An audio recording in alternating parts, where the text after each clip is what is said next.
When I hear conversations about I just think that there's so much fear mongering. And I think because the fear mongering comes from intellectual and perhaps academically astute white Americans, we don't engage with it critically, right? That's one of the fallacies of white supremacy, but it's also white privilege, right? With white privilege, you can come online and you can be academically astute and you can be, intelligent, and that gives you free reign, right? That's just another notch in the belt, essentially. So you don't really get your work is not critiqued. The things that you say is not carefully examined, right? And so I'm sitting here listening to this New York Times opinion interview, and it just talks about AI and the attention and things like that, and et cetera, et cetera. Many of these like common fear mongering topics that are well versed today. We've heard it a million times before. And I'm just listening, and I'm mostly paying attention to how they engage with one another, right? I just got finished watching a interviewer with a queer Black man and another male, and they were just kind of talking about, gender wars and things like that. And so I'm also paying attention to the body language of how white Americans engage with one another, and how there seems to be this level of mutual respect, right? There's not this spirit of anonymity. Anonymity. I don't think I'm saying that right. That exists amongst one of them, and I think one another within their spaces, and I think that's very interesting. There seems to be this sense of fluidity, which I believe that can only really exist when persons have a sense of mutual respect and safety for the space in which they're occupying together, right? The space in which they're coexisting. So I thought that was very interesting. But I actually don't believe AI is going to take our jobs. I don't believe AI is going to take our jobs because I just think that what we do as Americans, what we've done historically, what white Americans fear more than anything, it's really just being extrapolated from power, right? They are not concerned about the lower, economic persons of class and the entry-level jobs. They're worried about privileged white kids who come out of school, who, graduate with a degree in, I don't know, whatever. And they're fearing that they're not going to be selected in the market due to AI, right? Like when you really get to the foundation of it, this fear is not something that is like a fear that we all have or a fear that we all should, because here's what I can say as a Black woman. First of all, let me just say this, because this is also something I've observed just listening to these interviewers. White and Black people experience the world in such a different way. We see the world through such different lenses. You wouldn't even think that we both were on American soil having such a shared experience, because we just see the world so differently. You know what I mean? And so I think when you take away the caste system and you take away, Black and white just being a color and a means to divide, and you do kind of sit with the humanity, I think those are the layers in which we would have to meet. But of course, you talk about white supremacy, in the conditioning of white supremacy, it's hard for them to hold space and to see African Americans as humans. So, it's very difficult. But I just think overall, it's just very interesting to kind of sit and watch this interview. And I've always kind of ventured into different spaces. My interests are highly diverse, but I've always just found it very interesting. Like just as I'm looking at this, just as I'm older now and I've gained more insight and, whatever, I'm looking at it from a different lens. I'm just really amazed at how we just see the world so differently, how we advocate for different things, and just how we exist just completely differently, while simultaneously, we've always kind of been here cohabitating. So it's interesting. But I think so much of the conversations around AI, I think it's fear mongering. I do. I think it's something like a sense of popularization. I think a little bit of that, like I said, is the undercurrent of a loss of privilege, a loss of power, perhaps. Because when you really listen to so many people and their fears of AI, it's like, what does it really boil down to? right? What is this longstanding fear? Because I, for one, being, like I said, being a Black woman within the African American community, I feel as though there are some technological advancements that have brought a greater sense of convenience, right, into my world. And when I think about that level of access that could then be given to other persons. Like, for example, I was on Medium. There was someone who wrote a piece critiquing AI. And there was this woman, I think she said she was from the Philippines. And she said, hey, I absolutely love AI. She said, I've been able to understand documents. I've been able to, get certain things done in school or business or whatever.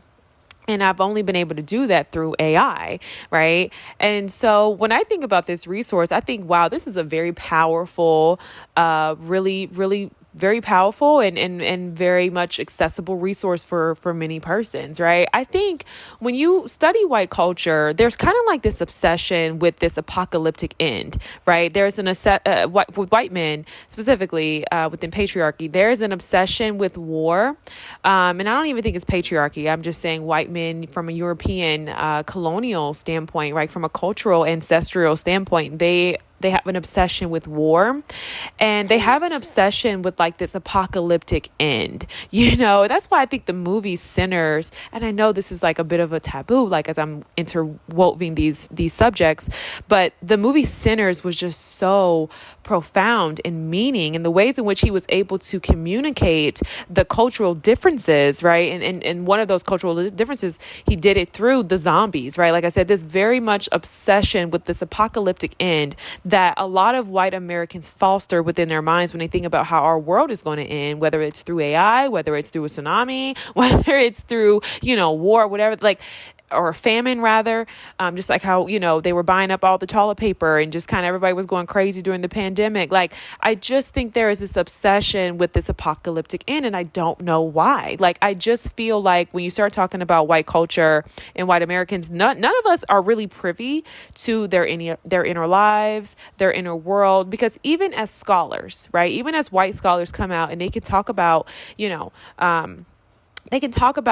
cultural issues. They can talk about, issues within migrant communities or within the African American community. And they can share this sense of awareness and perhaps give us an acknowledgement of the struggles or, whatever it is that they may be speaking on at that time that relates to those cultural differences. What they never really reveal, though, right, is their privilege, right? They will never actually tell you what it is to live such a privileged life. They'll never actually come forth and really share with you certain truths and certain things that only they are privy to. And it's almost like a cultural code, right? So much of whiteness is sustaining and upholding the sanctity of whiteness. And a lot of that looks like gatekeeping, right? So I just think that when I hear people talk about AI, I'm just here to say I just don't believe that AI is going to be taking anybody's jobs, not in the extent that we think. We've had this thing, like I said, as American people,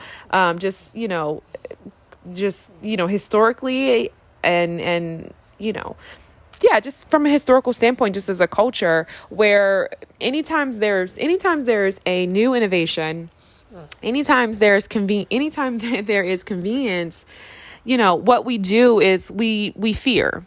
Right. There's a sense of fear.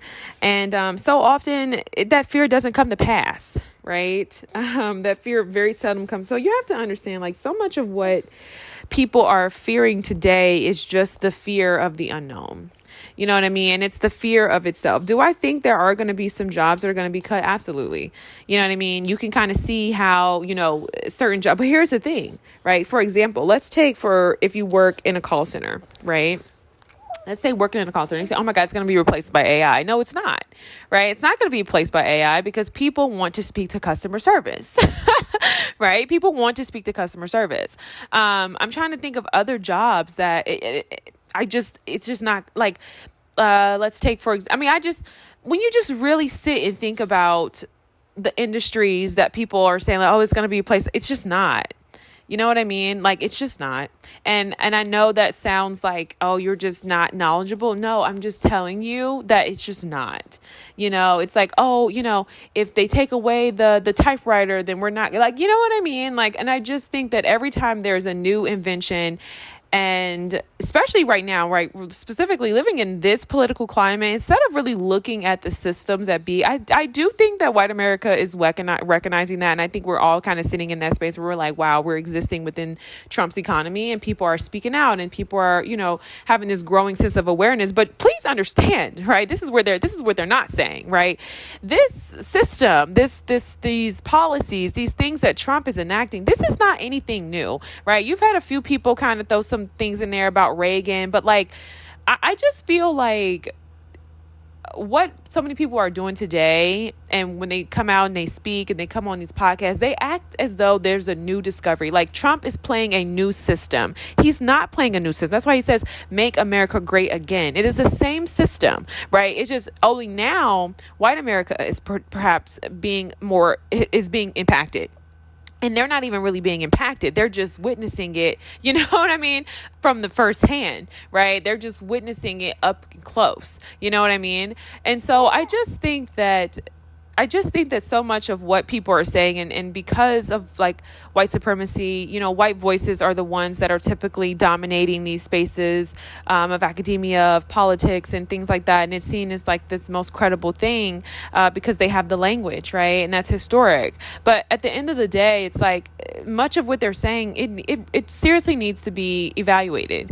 You know what I mean? Because AI is not going to be taking such persons' jobs. You know what I mean? And like I said, there's just this undercurrent of an obsession with an apocalyptic end. And it's on it's with everything. There's a food desert, right? Then you'll see the New York Times, coming out with an article. And it's like, when Black people have been existing and living within food deserts way before the pandemic, though. You know what I mean? Way before there was any headline about stores not having enough toilet tissue or enough canned goods, or, you know what I mean? Like during the pandemic. So I just feel like, if you're going to look at stuff, look at it holistically. And I just think that that's something that the white gaze is just not used to doing.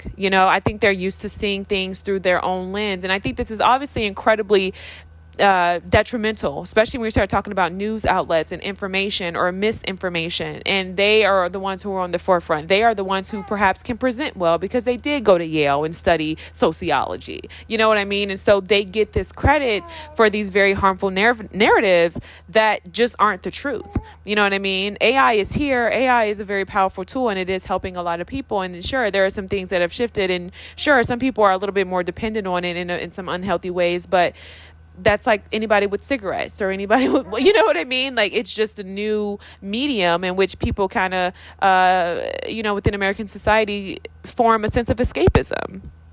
And perhaps this is just my attitude and my perspective on keeping me grounded. I don't feel as though it's a toxic positivity. I just think that I've seen some of the benefits of AI, and I recognize that, first of all, you keep talking about Gen Z and jobs. Well, let's just back it up here, right? You have to understand this is a generation that's not moving out, not necessarily because of the housing market. Okay, yeah, we can say the housing market, we can say all those things, but let's also not forget the fact that in which we've socialized parents from 2008 to absolutely fear their children existing in this world, right? Let's please dial it back.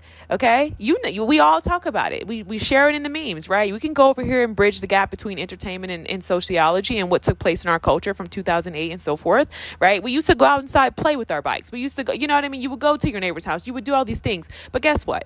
Then we started being indoctrinated with certain ideas that made us fear our children's existence and in fear having a sense of independence at any age and stage. So now we keep our children close. We lock them in the house. Of course, they're going to engage with entertainment a lot more. It's not that they're just so dependent on these devices because that's just the only thing. No, it's because we've given them no option because of the ways in which we've been socialized as parents to fear their very existence. Okay. And so I just think when you start talking about, AI and dependency and with Gen Z and them not moving out, yes, rent is high.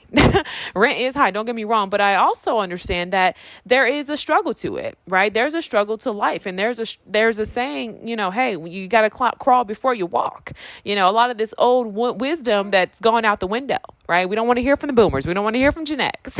Okay. We don't want to hear from the elders, right? We feel like, oh, they're just so privileged because they've had houses, right? And that's a whole nother topic in itself. And I'm not here to really get into the nuance of that. But what I am saying ultimately is that we're just living in a day and age where, we're this is a generation who just doesn't try. And I'm just being honest with you. Like, I know we want to sit here and we want to kind of, we want to do all the things. We want to do all the things and the things that we want to do. But the reality is that they just don't try, because how they don't try, because this is what they do. They sit online. If you look at the comment sections of people who are sharing struggles, whether it's a single mother, whether it's a divorcee, whether it's the person who found themselves, or the celebrity perhaps who found themselves in a relationship that just ended a little less favorably, you'll see these kids in the comments. Oh, may this love never find me. Right. May this love never find me.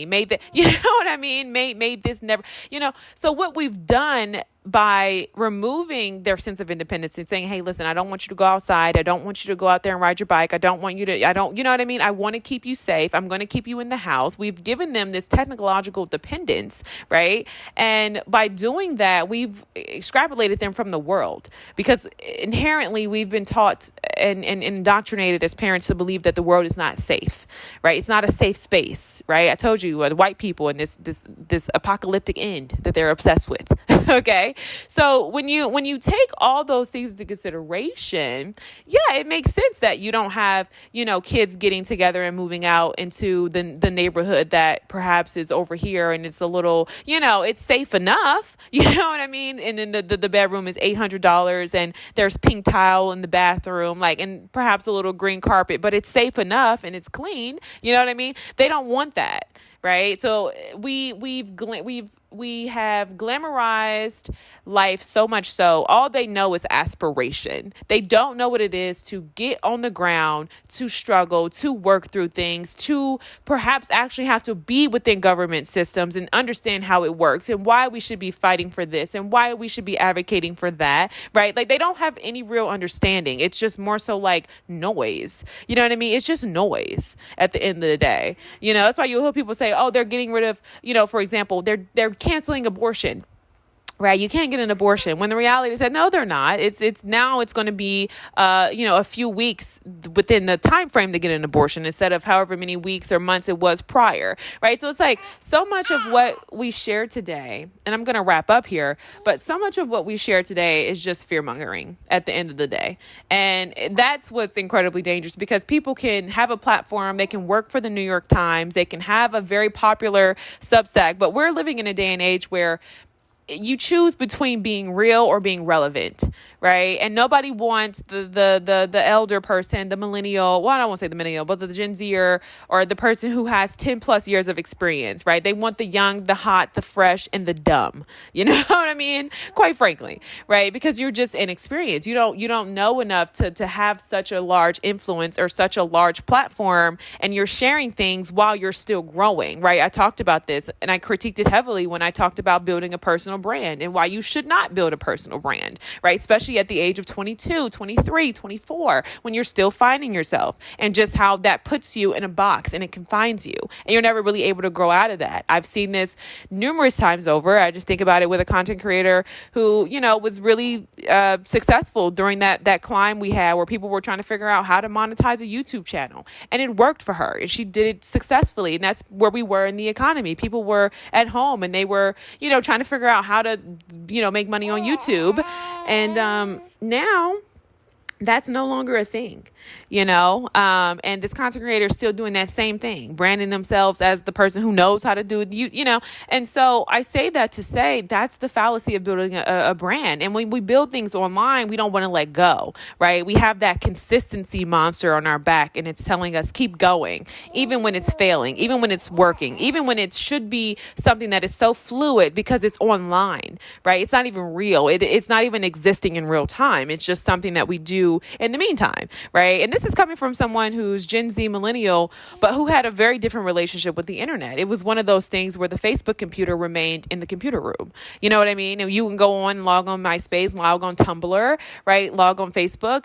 And that's where it stayed. You know, we did start taking it with Instagram when we would go out, but Instagram became the place where you would post your dog and you would just play with the filters, right? I come from the generation where we used to use photo sites where we would edit, and I mean heavily edit, but almost like in the most creative way, right? We would put text over pictures. It was this site called Picnic, or you would go and edit your photos and stuff. So I just think that for me, I've learned to engage with the internet in such a different way that I have such a different relationship to the internet. And I think as someone who has done the hard work, who has also witnessed perhaps millennials or I'll say millennials. That's typically my peer group, who I've witnessed them also struggle and climb and get that crappy apartment somewhere that's safe enough, you know what I mean? And I've witnessed, even in my own life, working fast food jobs. That's an entry level job. What y'all talking about? You know what I mean? You think an entry level job is walking right in and being the junior accountant. No, babe, that's not an entry level job. An entry level job is McDonald's. You know what I mean? Like, I just come from such a different time, and I'm not a boomer and I'm not a Gen Xer. So I don't want to hear, oh, well, you just, it was more privileged then. No, it wasn't.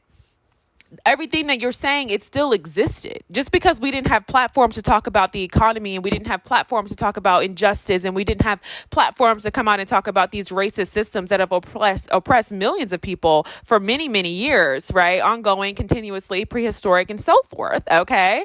And futuristic, right? Futuristically, that doesn't mean that it didn't exist, right? And so I just think that's where we are today. You have this sense of prevalence, and you equate it with relevance, and then you say, this must be the truth, right? They put a pretty thumbnail on it, a pretty packaged filter, they have some type of credential, and we say this is the truth, and it's not. And so this is what I mean when I say engaging critically. You have to sit with something for a very long time, and you have to assess it. It's almost like a freaking Rubik's Cube. Like, you have to sit with it for a very long time. You don't just, oh, well, I don't agree with this because this is your first time hearing it. No, you have to go and you have to look at things across the diverse different subjects, just like we did in this podcast, from literature, from culture to entertainment, to, all the different things. And you have to, that's how you get your body of knowledge. You don't just say, well, this is an Instagram post or this is a podcast and I don't agree, I don't like what you have to say, and that's wrong. No, that's not how you engage with work critically. Like, it takes a lot of assessment, and too often we have our own prejudices and our own biases, especially today in this age where in a previous episode I talked about this, and I'm wrapping up, where you talk about identity, right? For example, persons who are queer typically will not engage with anything or sit with anything critically that does not assuage that identity, right? The identity in which they branded themselves as. And that's not a personal attack. That's just all across the board. We don't typically sit with things that, that make us uncomfortable. We won't. We typically won't, and we don't. And so that's where you have it. And so I'm wrapping up. I can't even think what I'm going to name this podcast, but I hope you guys got something from this. Peace.